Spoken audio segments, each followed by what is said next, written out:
Good morning, everyone, and welcome to the Tell Me More show. I have a wonderful guest with me this morning, and it's my dear friend, longtime friend. Very much so, very much so. Keri McInerney. How are you, Keri? Oh, great. It's really wonderful to be here with you, Kel-Anne. Oh, you too. I'm just getting rid of this. There's an ad popped up on my screen. There we go. I got rid of it. Right. Yeah, I love your background. It's so groovy. Thank you. I need positive energy around me at the moment to lift my energy right through the day. So I just thought And look, you were just saying we have been friends for 1,000 years since we started in the industry. I was only thinking about it the other day. It's Peel Street. Was it Peel Street? Yeah. When was the first time? Yeah, that would be the very first time I think we performed on Ian Betteridge Peel Street show. That's where we met in Tamworth in my very first years down at the Country Music Festival. Oh, wow. Oh, my gosh. That's a very long time ago. Yeah, and what a wonderful supporter of country, Ian Betteridge. Yeah, I haven't seen Ian in 1,000 years, but it was really great to get the start there. And there were so many of our, people in the industry that we love now, we're still friends with. We all met there and we all began our careers there. So it was a really good starting point. It was, wasn't it? I remember busking in Peel Street and at first, and they wouldn't let me plug into shops. And then finally a shop let me plug in because it was my first time. And I was just like, a kid in a candy store. I thought it was just so great. And then finally was allowed. And then within, I don't know, half an hour, the people from the chemist came and said, can you plug in to us tomorrow? Because we really want you in front of our shop. So it was really cool. Yeah, we did. I don't know how many years we both did that, but that was a number of years that we did. And I think our careers kind of opened up from there, which was great. Yeah. Well, that's right. You've got to start somewhere. And that was it was just a beautiful atmosphere, wasn't it? It really, and I loved the camaraderie that we all had. And we're still friends. And Danella, I'm still friends with Danella and so many artists. Mark Templey, I met Mark there. Yeah. Mark and I have been friends forever. This John and Paul Costa. Yes, yeah. Stephen Chaney. Yes, yeah, that's right. We did. Yeah. Craig Giles. I haven't seen Craig in years. He's one of my most favourite people. I really like Craig a lot. And Burn? Yes, yeah. Where is he now? Is he still around? He actually turned up at one of my gigs a few years ago. He's doing rock and roll now. Right. He went out of the country and he was doing rock and roll. And I was like, oh my gosh. I was up there singing with the band. And I looked at him. Craig. Yeah, I have a lot of fondness for a lot of the people that are involved there, and I just think it's because it's where it began. It's the catalyst for the starting point. And you don't forget. Well, I know you're the same as me. We don't forget people who have crossed our paths, who we've shared things with, and it's still. I guess we're called the old crew now. I know. Oh my gosh. Because we only started, we were, 2 when we started? So, Of course, we were only 2. Absolutely 2. When I was telling Mary Schneider one time about how old, my kids were, and she said, oh my God, she said, you must have been 3 when you started. Just tell everybody that, I must do it, to be honest. Okay, so where were you born, Keri? Where did it all start?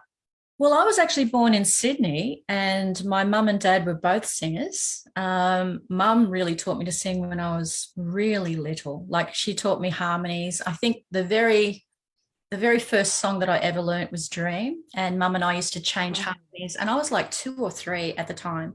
And so that song itself always stayed with me as a special thing. My dad, he used to sing in RSL clubs, that kind of thing. Mum was on 2UE in doing live radio shows. So I was very lucky to have all of that kind of behind me. Sydney is my home, but I did have a couple of homes over the years. Wow. I didn't know that. Yeah, I still love Sydney, but I don't get home as much as I would like now. Yeah. So, whereabouts in Sydney? I'm a Maroubra girl. I was born in Maroubra, and I lived out also at Malabar. So all the eastern suburbs is my old stomping ground. I went to Matraville High for a while and really loved that. That was great. I fell in love, I think, with Russell Fairfax for a short time, the footballer, who was a close friend of mine. And I sort of just was there for till about the age of 13. And sadly, my parents split up. So we left Sydney and we moved up to a really lovely place in northern New South Wales called Inverell. Oh. And I kind of think I grew up, that's where I grew up. And I still have a great fondness for, that's my second home. Well, I've got a number of homes, but that's my second favourite home, you know. Yeah. Wow. And did you pursue, when did you start actually pursuing the singing and everything yourself? Did you, what did you do? Yeah, when I was a kid, I used to sing at school all the time. And I always really, really wanted to be a singer. And so Mum, and I begged and pleaded with Mum to be able to get onto, I think it was Junior Bandstand I auditioned for. And the first time round was when I was 9, and I didn't have a very good outcome at that stage. I was too young and I was so nervous. I remember going to I think it was Grace Brothers, and we had to do a big show and there were so many people there and it was so overwhelming. So I got through that. And then when I was around about 12, it came up again. The opportunity came again. So I actually auditioned again and got onto Junior Bandstand just for a very short time. And then, as I said, parents split up. So my opportunities sort of that I had there, because the lady that was actually the choreographer there, she was also my dance teacher, because I'm also a dancer. I used to be. Oh, I didn't know that. Yeah. And so it was just a door open for a short time. And as I said, my parents split up.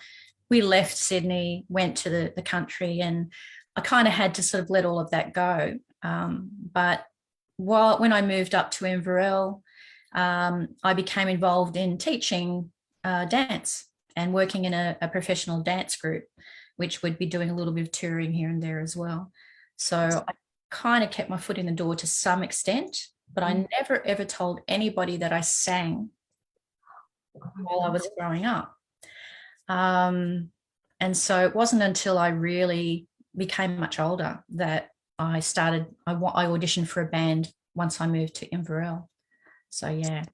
So it's a long time in between, but I was very fortunate to start my career in the 80s, 80 somethings. Yeah, 80s, I think, yeah.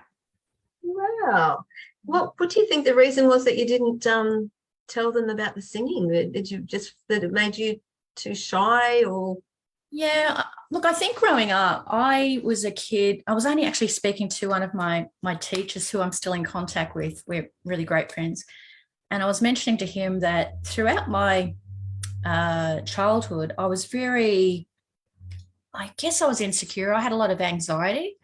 And so I found it really hard to, people don't see that, because you kind of push it back behind you. You find coping mechanisms. But I never really felt comfortable enough to be able to bring that forward. And, I just sort of sat back and was friendly and did whatever I needed to do in school, and, got through school basically. I think that's mainly the reason. I had a little bit of anxiety with it all. Yeah, you obviously got over that, thank goodness. No, I think all performers have it. I think we all still. Oh, yeah. Tell me about it. Yeah, you somehow work through it a little bit you learn how to cope generally. You do learn how to cope. It was actually, I was having therapy, and it was therapy for me to get over that, to go and get on a stage and sing. And that started a career off for me, basically doing that. But yeah, because I was, even though my mum was a singer and she put me on stages and things, but as I got older, I got this anxiety about the whole thing. And so it was actually a therapist got me to go and do that. So I did that in Newcastle, Spears Point Country Music Club. I got up on their, they call them open mic nights now, but then you just, it was a walk up, or so, I forget what they called it, but you get up with the band, and that they were so nurturing, the band. They was so lovely, and it helped me because they could probably see I was physically shaking. I was like a wreck. So I totally understand where you're coming from. Yeah. But, the only way to get over it is to do it. Absolutely. And, and I did that. I remember I sang at the grade 6 end of school thing. And that was really lovely because that was my probably my first real opportunity to sing with a full band. And they were amazing. They just said, you're great, you're doing it. And I was like, oh, really? But it was just a really nice experience. I was very fortunate to be able to be involved in that. But I just knew it had to be right. I had other things on my agenda. I needed to do things in my life other than music at the time. And, getting through school was a really big thing because I had quite a traumatic time with that. So for me to actually even achieve my high school certificate was pretty good. It's pretty amazing. Mm-hmm. Yeah. Wow. So when was the first time you actually sort of launched as a singer? When would that have been? Launched properly, as a professional singer? Yeah, well, I auditioned for a band in Hervey Bay because I moved up to Hervey Bay, and where I still live today. And it was a band called Fat Tuesdays, and there was a girl, a friend of mine, who was a singer as well, and she had actually auditioned for it, or she was in the band for a little while, and then she left. And so the opportunity came up. So I auditioned, and I was the second singer in the band. And it was just a really great thing to start there. And I was with the guys for probably 2 years, ended up becoming the lead vocalist. And then I left that band and started another band called Trick Question with my good old friend, Bronco Jensen. It was a 4-piece unit, which was a lot of fun. I think Bronco started the band. I think I came in as the second singer again, but we had so much fun because he's probably my most favorite comedian in the world. And, being on stage with him, your jaws and cheeks were so sore because you constantly laugh. He was just so funny. I was with that band for a few years as well. And then after that, we started the Trick Question band after that. So, and that's kind of I got into it locally. I actually started writing. I'd been a poet most of my life. I'd written a lot of poetry books. And I started songwriting and actually sent entries into the Bundaberg Roundup. And Evelyn Bury was there. She was one of the judges. And I won 3 categories that year. From that moment on, that was my door opener into a recording contract. Wow. So without Evelyn, and I spoke to Evelyn recently about where people start, and she was telling me that Michael Fix also started his career through her and with her. So it's just a really nice thing. And Evelyn and I have remained friends all of these years. So I'm indebted. She got me started. Yeah. And which record company did you get signed with? It was actually an independent record company called CJJM Australia. And I was with them. I was signed to them for around about 3 years. I had my very first hit single with them, and we had a number of hit singles on the very first album. I was really lucky with those guys because they got me involved with Mike Keren and all the guys out of the Slim Dusty band.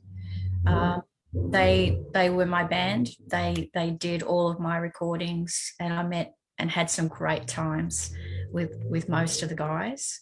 I remember fondly working with Pig Morgan from the JPY band. He's a lovely man, and we did a song in recording called Tear This Heart Free. And as he was playing the piano, I remember being there and he's playing the piano and he just teared up and he was just so emotional. And he said, look, this is just hitting me right here in the heart. I've just lost my mum. And he said, I can't tell you how much this song is so beautiful. And it was just a really beautiful experience, that whole recording, I was very lucky. So I did that album with them. And then after my contract finished, I actually started my own record company, which is KMM Music. And I released my second album and actually had 5 hit singles on the very first album from my company. So Yeah. I was really, really happy at that time. It was just a good time in my career. Yeah. So that showed you're on the right track. Yeah. Yeah. And you've been nominated for so many awards too. Yeah, I've been, and like it's And really, you've won. You've won a heap. I have, yeah, and it's sort of been a really exciting thing. Everything that has happened has been wonderful. I am so grateful for the things that I've really experienced and have come my way. I'm just very.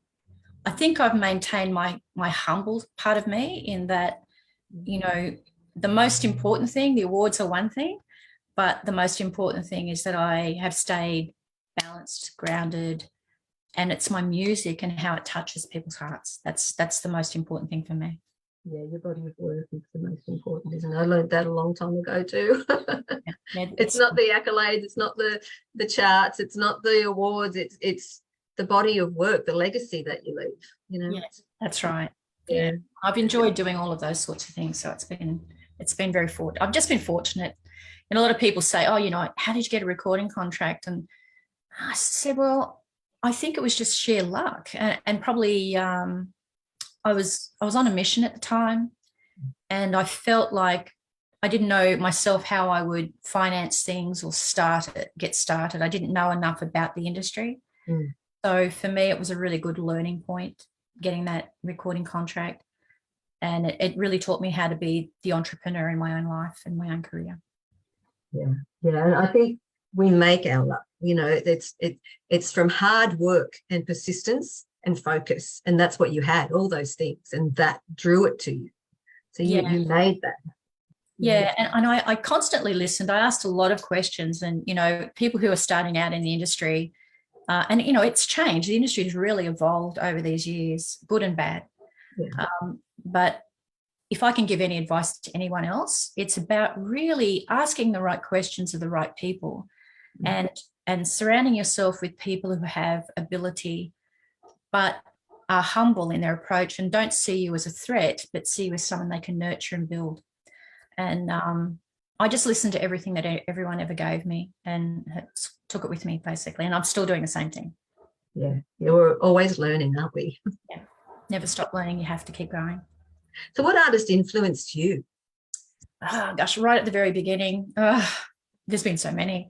A lot of my mum's music initially, like she was into my dad and my mum were very heavily into the Glenn Miller band, actually. And I used to constantly listen to Glenn Miller as a kid. And so I still love every bit of the Glenn Miller band. But that's kind of the fondness I have for my parents as well. If I had to say a real influence initially when I started getting into the music as I grew into me, probably Linda Ronstadt was a huge impact. I just loved her voice. I loved her purity of voice, and I loved the songs. And from there, it was Bonnie Raitt. I'm very heavily influenced by Bonnie Raitt now. Yeah. And I started my career by auditioning Patsy Cline. And so if I put the three of those side by side, it's a pretty good starting point. Patsy Cline's voice, the way I just love the way that she can cruise her voice, and the slurs that she used. And so, all of those things are really quite an important part of who I am, I think. Yeah, I can relate to all those. Gosh. The same with me, especially that Simple Dreams album of Linda Ronstadt. I played that over and over and over. Love that. Love her stuff, always have. And it saddens me now to see that she's not being able to perform anymore, but her music will live on forever, I think. Yeah. Oh, well, that's it. That's what I was saying before. It's legacy. It's that body of work that lives on after we've gone. It's beautiful that can happen. Yeah. And I got just a slight connection there just while we're on Linda Ronstadt. I was very lucky and I know you know the guys too from the Flying Burrito Brothers. Yeah. I met Wayne Bridge, who is the keyboard player. When they came out to Australia, and Wayne actually played on Love's a Crazy Thing, my album Love's a Crazy Thing. And we were playing a song. I was singing along with it, and he was working out what he was going to play. And he said, "You sound so much like Linda Ronstadt." Cool. Well, that's a really nice thing to say. He said, "Oh, I used to work with Linda." And it was just it was a nice thing to have said, you know. Yeah, it is, isn't it? Well, it makes sense. And we've all been, I think every female in country music has been influenced by Patsy Cline. Yes, yeah. And then Linda and you know, like I said, Bonnie Raitt, I got to see her live a few years ago, and oh my God, she's so talented. But we get influenced by them all. So I think in all of us, there's going to be a little bit showing in what we do, because we are influenced by them. And, you know, there's so many others, you know, along the way. Olivia Newton-John was an influence growing up. I know for me, that like you, is very much Patsy and Linda Ronstadt were probably. Yeah. Yeah. It's a I know it's probably an age-defined thing too, but I do think looking at some of the kids coming through, it's really great to see some of them still being influenced by these artists. Yeah. You know, I don't want to see that part of our industry lost at all. People are still being influenced by Elvis. Yes. Yeah. There's just and Dolly, you know, there's just these artists are just legends. And you know, Frank Sinatra, you know, because Michael Bublé is influenced by people like Frank Sinatra, and Michael Bublé is carrying the baton now, you know. So it's a beautiful thing, and then it evolves as you know, time goes by. The songs sort of morph into something else, but you've still got that classic sound. Yeah, that's right. And you know, and I just kind of feel that you also have to look at the newer artists coming through as well. There's a lot of great artists out there now. I feel like music kind of started to lose its way a little bit, but we're actually seeing songwriters coming back, which is the best news ever, I think. It is, and the melody is coming back. You know, the melody was sort of lost there for a while, but now we're hearing beautiful melodies again, which is just so good. Yeah, I agree. Totally agree. Yeah. Now you got into radio. Yep. So how did that start? Is that because of your mum? You got influenced by that? Well, no, I was doing community radio, and I was involved in 2 radio stations in my region, and it was just, you know, community stuff, and I was doing programming, and I got a call one day and from a commercial radio station and said, "Look, we're loving your voice. We like what you do. We'd like to offer you a job." And I was like, yes, I'd love to. What sort of job? Oh, on air presentation, you know, breakfast announcer. I'm like, oh my God, yeah, I'd love to do that. I would love it. So I went to work for Double CFM. It was based in Maryborough. The Double CFM is now Kicks. So I was the very first breakfast announcer involved in that particular type of network. Because we ended up being networked as well. We went to a number of different areas. So it was just a great opportunity. I did that for a few years. It was hard work because you were up at the early hours of the morning before daybreak. Especially if you gig the night before. Look, they were long days. My Fridays particularly were always very long because I would have you know, the early hours of the morning. I would do a promotional thing in the afternoon, going to different businesses, and we'd put an event on, and then I would go and do a gig. So you can imagine what it was like. After about 3 years, I think 2 or 3 years, I started to wear down, and I found that my body was just not liking the hours. So I ended up leaving that job regretfully because I loved every second of it. But I maintained my connection into radio, went into C Billion Radio for a little bit, doing a lot of online reports and stuff, and a few on-air presentations as well. So, you know, I was very lucky. I've done a lot of media. I've worked in newspapers for a time, as well as television. I did a little bit of television work, and I've loved that part of me as well. it's actually still probably some of my favorite stuff to do. Yeah, yeah. I enjoy That's it. wonderful. When did you start your family? When did all that happen?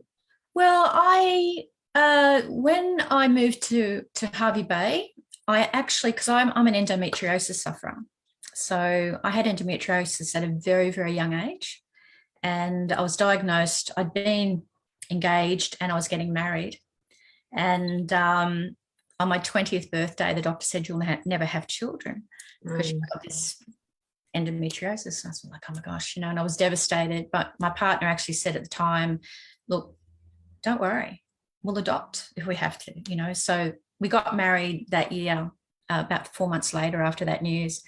And then I didn't actually have good luck because my endometriosis, I'd had a lot of surgeries with endometriosis over the time from the age of 21 right through to 26. And I finally found a doctor who helped me. And I fell pregnant just before my 27th birthday, or just on my 27th birthday, I think, or 26th birthday, that's right. And I was never so grateful to be pregnant. It was just the best news. I only had the one, but she's been a gem of a child right through her life, and it's just brought me such happiness. And I'm really, really happy to have her in my life. So it was an absolute gift that I had her. And now you've got grandchildren like me. Yeah, I've got two amazing boys. I've got Chester, who is 2,000 miles an hour. He's going to be successful at whatever he does.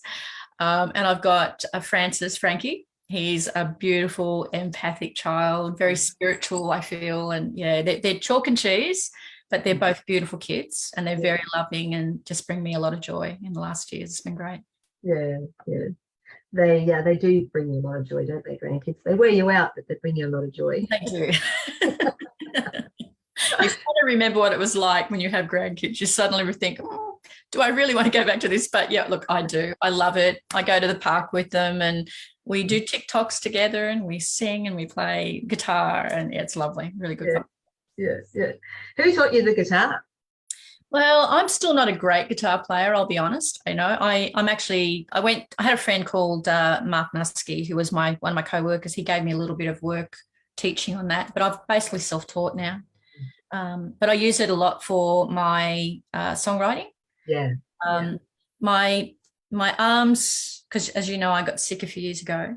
My arms are not as strong as they used to be. So I don't have that capability as well anymore, but I can still play. Yeah. Like you said, for your songwriting. Yeah. So the World Championships of Performing Arts, how did you get involved with that? I just saw it advertised and I thought, well, I'll apply. I've been told over my lifetime, you don't ask, you don't get. True. And opportunities don't always come to your door. You've kind of got to seek them out sometimes. So I applied, and I didn't even think that I'd get selected, but I got selected for the Australian team to represent Australia in Hollywood. That was in 2009, I think.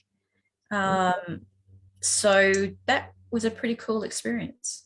Can you explain for the viewers, what it involved? What happened? Yeah. So we flew over to Hollywood. We stayed in the Westin Bonaventure Hotel, which in itself was an amazing thing. A lot of movies and stuff get made there, and actually saw movies being made while I was there.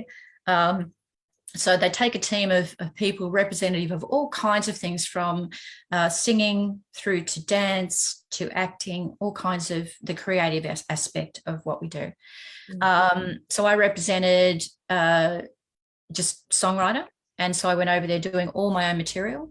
And the first year I won 4 silver medals and 1 gold. And I was asked to go back then. I was actually asked to be a representative with the organisation, and I became a scout, which allowed me to select people to go. And that was great because I got an opportunity to mentor people and give them support. It was quite rewarding seeing how other people took the opportunity and then moved forward and created their own careers. But it was just being there, you got to work with some really great people in the industry. You learned a lot of really brilliant things about live performance on big stages, international television appearances, interviews, all sorts of things. I also got the opportunity to become involved with a publishing company from there. Then I was offered the scouting job for a publishing company, which I do kind of a little bit of part-time stuff now, but not as much. But I was doing it full-time and giving people that opportunity to also, further their careers. So I did World Champs for 3 years. I performed 3 years in a row, went over with Steve Eels 1 year as well. We went as a duo. And we ended up being world champions in our category. So that was great. Right. We got to perform on the main show, which was themed all over the world. It's just a very exciting time. Really good. Yeah. What an amazing experience. Like, goodness gracious. Something you would never dreamt of like years before. If someone had told you, going, what? It wasn't even on my agenda. It wasn't something I always thought about going over to Nashville maybe, but it wasn't really on my agenda. But I love Hollywood. I just love the place. It's so vibrant. There's entertainment everywhere you look. And I've been to Disneyland 3 times. I love it. Just love it. I haven't done Disneyland yet, but I have been to Hollywood and Santa Monica and all that experience. But yeah, I haven't been to Disneyland yet. Maybe one day. May I tell you just a little story there about the Hollywood experience? Yes, please. It's a humbling thing, really. I met this man there who was he used to bring the bags up basically, and he brought some stuff up to me one day into my room, and I said to him, because I'd actually just had my credit card scammed, and so I didn't have any cash. I had to wait for cash to come back over.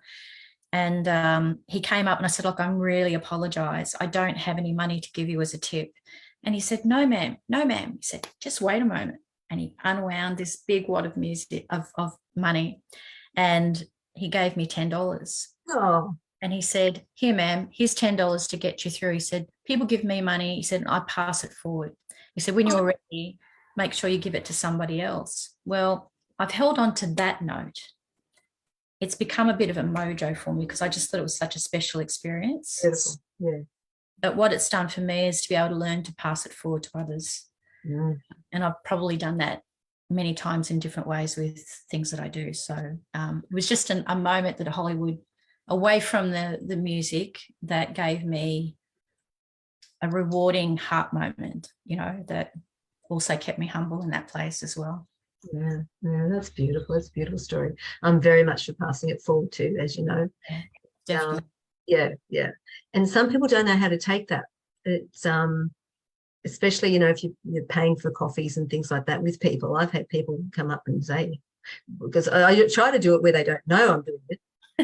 But some people have found out, and then they come and say, what did you do that for? It's like they think that you want something from them for doing it. It's like it's sad, really, that people are so suspicious. But I'll still continue to pass it forward. Yeah, I agree totally. Yeah. Well, over the last few years, you've had quite a few health issues, different things, like you said. Was your elbow? Things started around. It was kind of when I'd gone and done all this, the Hollywood stuff, everything. 2011, things started to go stray. And I kind of was still performing, but I stepped back a bit because I had to. So I developed a tumor in my right elbow, and I'd had my arm swell up for no reason. I'd had an injection. I just assumed at the time that it was just having a blood test done. I had an infection, but it wasn't. I'd had a tumor. So I had the surgery done to remove that. It was successful, but because it's a thing called pigmented villonodular synovitis, or PVNS for short. It's a follicular thing. So when they tried to get it out, they can't always get every single cell of it out. It just winds its way around all the muscles and tendons and things. So 4 years after that, I had to have a second surgery. I haven't had any difficulty with that since. So that was the downturn that started for some reason.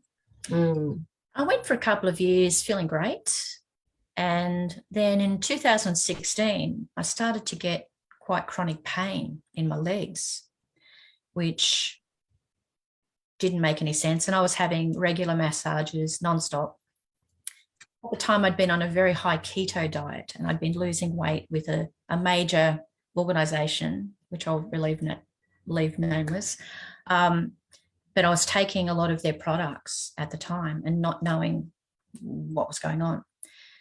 Then in 2018, my eyes started to play havoc and I was having trouble seeing. And I'd seen everybody. I knew something was wrong because I was really having some weird things happen, literally from,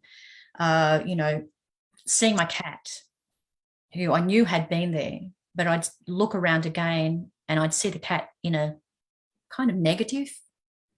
It was really weird. It was like a hallucination thing happening. And I thought I was going crazy. But I went to a optometrist and he said, look, your eyes are perfect. There's nothing wrong. But how about we send you to the Eye Institute just in case? So I went down and saw a wonderful specialist who sent me then, because he said the same thing, your eyes are great.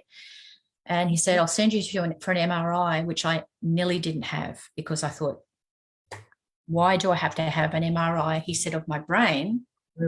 What are you talking about? Nothing wrong. Not exactly fun things. Yeah. And so my family encouraged me to do it. And so I'm grateful I did. After that MRI, it came back. I was sitting on my couch actually, and I just got the Q scan information that had come through. And I looked at the scans myself before the doctor rang. There was no report, but in the scan it had this thing circled. And I'm like, that can't be my brain. There's something wrong in there, And I sat there rationalizing it for a moment or two, and I decided to go looking on Google and compared notes and found the exact sort of thing in a picture, and it was a brain aneurysm. Okay. And so I just sat there like a stunned mullet for a few minutes and just thought, oh, okay, I've got a brain aneurysm. And it was really weird because a few minutes later the doctor rang, and I already knew, but he said, look, I'm sorry to tell you this, but you have a brain aneurysm. It's a category 1. You need immediate surgery to save your life. I was like, okay. So yeah, that was where it began. And then I had to do the scans and, go through all the rigmarole of everything. It was February 14th where I had the surgery, and I'd organised all my funeral just in case. It was quite a traumatic time, quite an emotional time that a lot of people didn't see because I kept trying to stay very, very positive. But even speaking about it now, it's quite overwhelming. Yeah. It's quite overwhelming. I just recall the things that I was feeling. It was okay. Breath. Right. I understand how you feel. I went through it with a tumor on my thyroid, and they told me to go and do my will. So I totally understand it. Yeah, it's a trauma, that you have to work through at some level. And I tried to remain very strong. So I was very grateful. A lot of people got around me and helped me through financially, which was great because I couldn't work. I couldn't do anything. The surgery was a success, but I had complications. And then I lost all the feeling down my left side after that surgery. So I was back in an emergency surgery 18 hours later. And I, the story, I kind of had to fight back every step of the way to get my feeling back, to make my hand work again. It's working now. And I can walk again and I can do all those things. But it took me, look, it's nearly 4 years now. It'll be 4 years in next February since surgery. Wow. But I have to say it's been 3 solid years of getting through this. Rehabilitation and and we discovered during the whole thing, because I got a bit sicker again a year later after surgery, went really downhill, was losing weight, was just horrific. Couldn't eat. I just couldn't eat. I had such pain in my stomach and it was just awful. Turned out that I had a test done which didn't come forward that I had a B6 toxicity. So we believe that everything that has happened to me in these years is due to a major, and I mean major B6 toxicity. What happened was that I was at a level of 1,280 at its top level, and it maintained for 5 years at about 1140. Normal is 40. That's crazy. So I shouldn't be here, really, basically. Somebody has kept me here upstairs because I've got some stuff to do. You got work to do, Keri. But, when I'm looking right now, I've still got the B6 toxicity at low levels, but I'm doing really well. I'm back working. I still would say I have a few, moments of my brain is a bit slower than other times. I get a little overwhelmed with some situations now if I'm tired. Bit of brain fog, which happens with all traumatic brain or acquired traumatic brain injuries. So, but it doesn't stop me from doing what I do. If anything, the music has actually helped me survive. It's been my saving grace. So I've been very lucky in that capacity. Yeah, sorry for getting just a little bit upset then, but it's perfectly normal. Life thing, yeah. What caused the B6 problem? What caused that, the toxicity? It's two things now, because as I was on that keto diet, I was doing the keto and taking all these products for 3 years. And when I just actually did a recent ABC interview, and if people want to really see the story, they can have a look at that. We'll put the link in the comments after. Yeah, that'd be great, because I'm on a bit of a mission now so that nobody else has to go through what I've gone through. Yeah, that's why I'm asking about it, so people are aware. Look, it's so easy because our vitamins, every vitamin that you get, most vitamins anyway, have pyridoxine in it, which is B6. It's a hidden thing. And the amounts that they're putting in worldwide are very high. So when I was on the keto and the program, I was actually taking multiple different vitamins and supplements and cleansers and protein shakes during that time. I was still eating food, but I was having the protein shakes every single day and all this stuff every day. It worked out that I was taking 10 times the safe amount of B6. And we've only just worked that out recently. So I believe that that's where it began.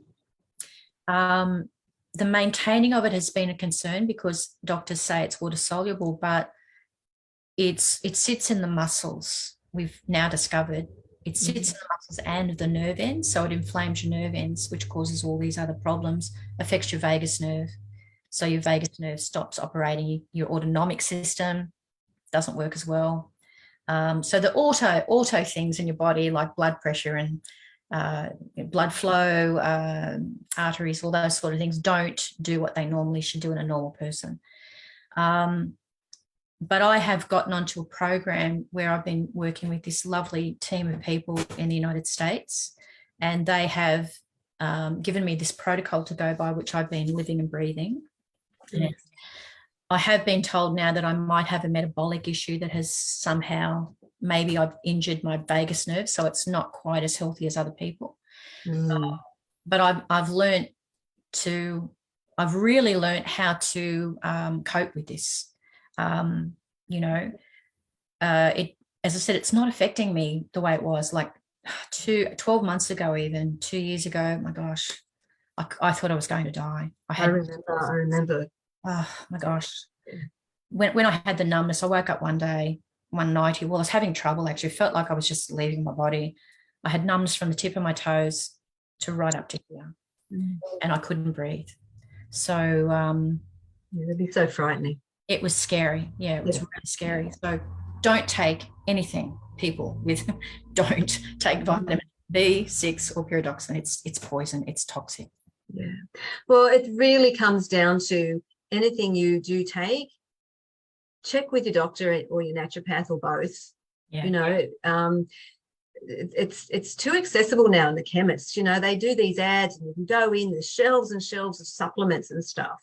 And most of them 95 to 98% of them aren't really worth taking. But to get it, you can get them prescribed. What you do need prescribed by your doctor and your naturopath these days. I'm really lucky. I go to an integrative practice, and so my naturopath and my doctor are both there, and they talk to each other. That's right. Everything is monitored. Everything is, it's researched and monitored that I take, because we get one body, we've got to look after it. Yeah. So, and just don't believe what marketing and advertising and chemists that want to sell you stuff, what they say. You really need to run everything by your doctor and your naturopath. Yeah, and I've learned that, and I think you know that of me. I'm very cautious now, and I research everything that I put into my body. At the moment, my life is very clean. I'm living an extremely clean life. Leave the alcohol out, get rid of caffeine, fresh food, very fresh. I'm not saying I don't have the occasional piece of chocolate, because I do like chocolate still, but generally I would say I'm having a very clean existence, so it's good. Yeah. I feel so you do feel better. I haven't had alcohol for 11 years. And my naturopath 20 years ago took me off dairy, wheat and sugar. But so it's probably more paleo stuff that I would have as a treat. But if I go to a party and there's a bit of birthday cake, I'll have a bit. I don't have the alcohol, as I said, but I do have a bit of cake or something like that. And to have something like that every now and again is a treat. That's right. So it doesn't affect your body's in a healthy state, so it doesn't affect your body. But if you eat, don't have processed foods and have fresh food every day, you're really helping your body. Oh, look, and a lot of the vitamins that, I now know that I've needed, and the good health and the fitness and all that sort of thing is really related to what I eat. And, I think I fell into, it was an industry thing, really, wanting to stay thin and be healthy looking, looking good or whatever. I've let that go, I'm not fat, but I don't have that body worry anymore. I think we were talking before we came live. After having what I've gone through in these last years, this is who I am.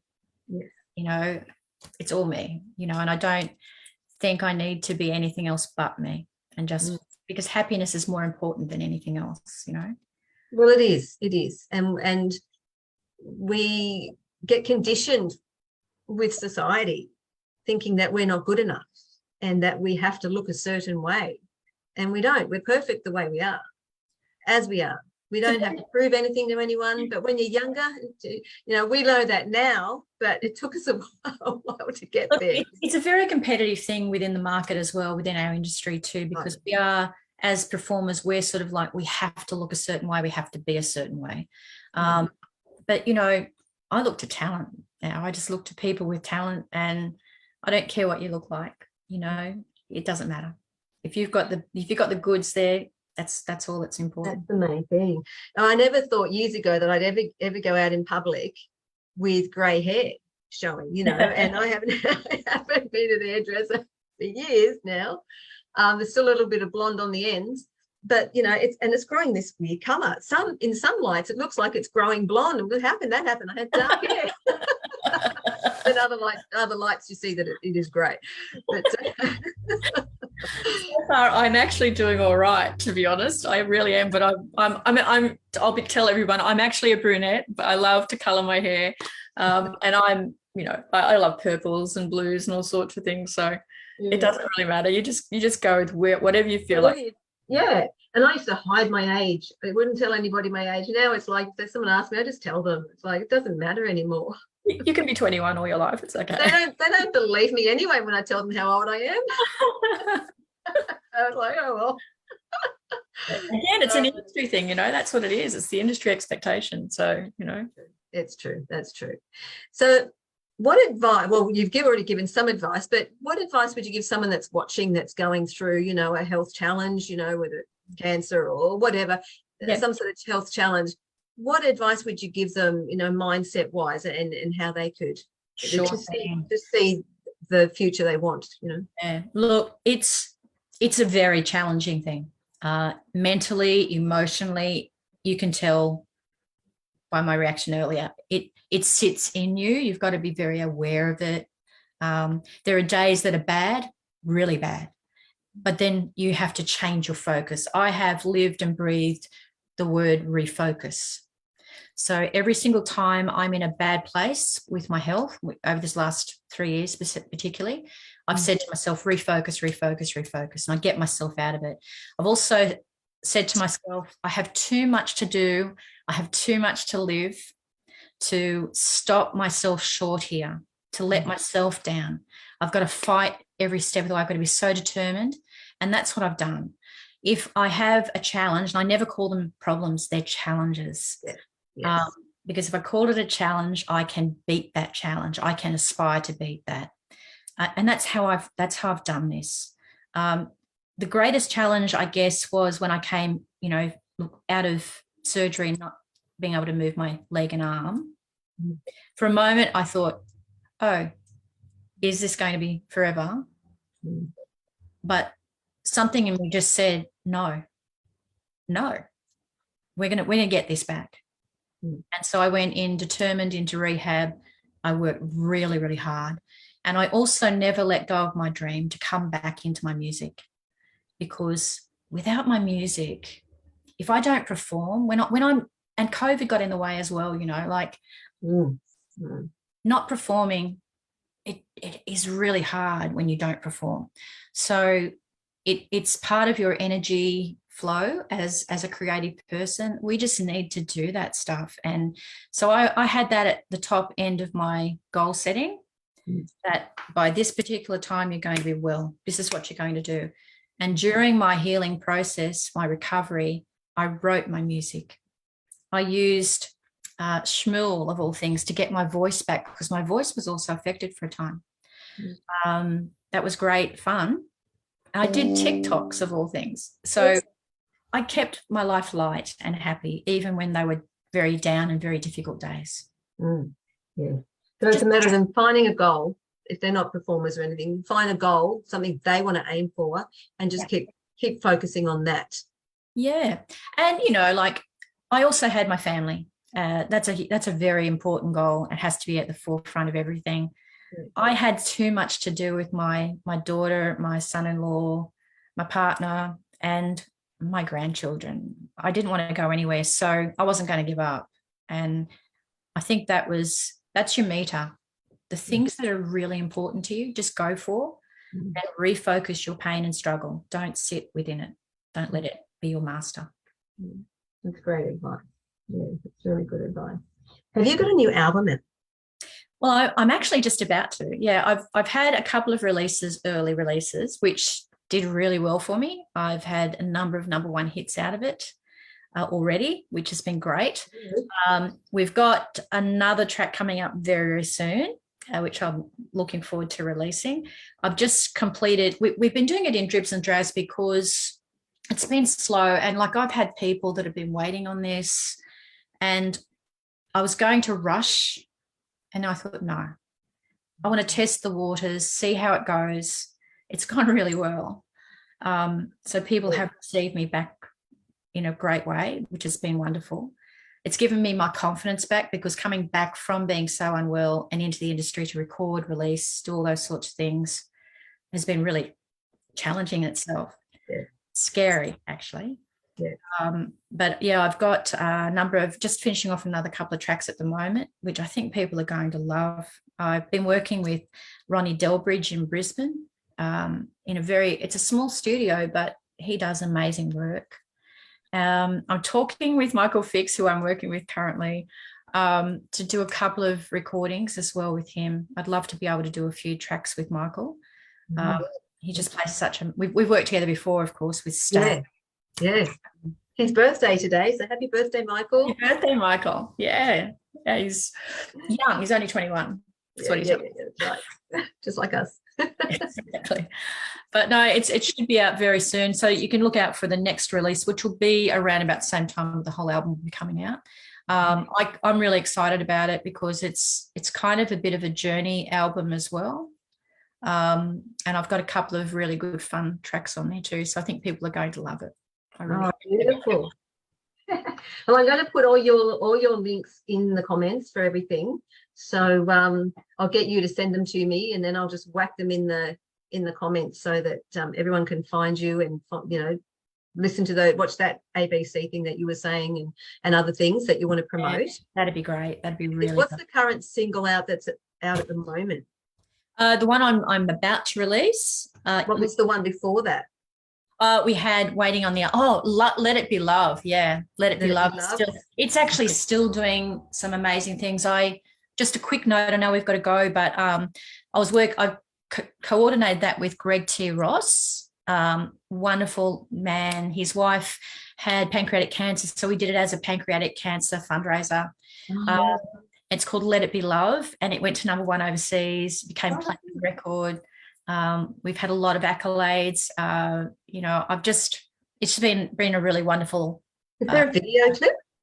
No, we didn't do one. No, we haven't done one. Is there anything that I can put in the link in the comments that they can listen to it? It's actually on YouTube as a release single. So you can yes, yeah, great. Yeah, I've got that with mine too. It's just your CD cover comes up in the song. Yeah.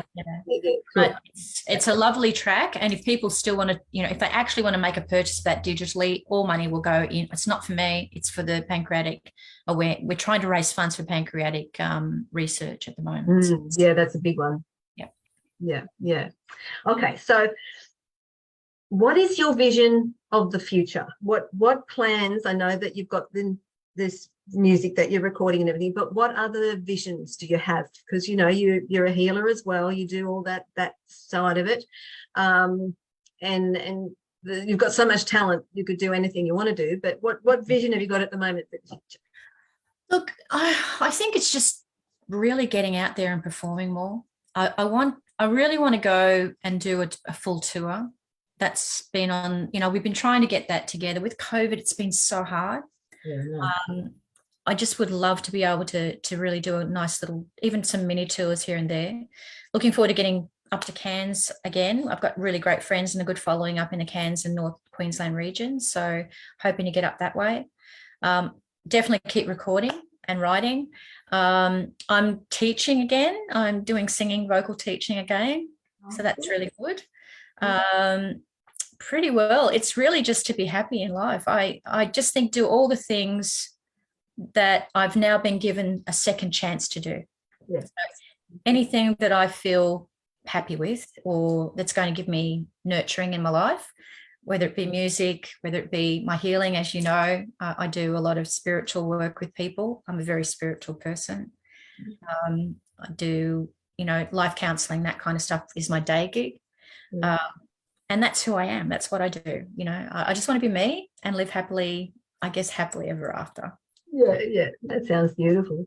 Is there anything that you want to achieve that you haven't achieved yet? You know, I don't know whether I've got anything else to achieve, really. Just I thought about that a while back. You know, I've done so many things. I don't really think there's anything I really want to achieve anymore. It's just about whatever comes my way. Whatever comes my way. If it's a great thing, that's great. You know, if it's a challenge, move through it. But I don't know. I don't really think so anymore. It's weird because if you had asked me that 20 years ago, I've had this list. Yeah. I know. I'm actually really comfortable in my life. And I think the greatest thing I can do is just because I've been given the chance to continue living, is to just keep living. Yeah. That's beautiful. I love that. We might end on that note, hey? I'll get you to stay where you are. That we're going to say goodbye to the viewers. Thank you, everyone, for listening in today. And I'll see you again next week. And I hope that you all have a wonderful weekend. It doesn't feel like a Friday because we had yesterday off, so it doesn't really feel like a Friday today. Weird. But it feels more like a Saturday or something. But sending love and blessings to all of you, and have a wonderful weekend, and I'll see you next week. Bye.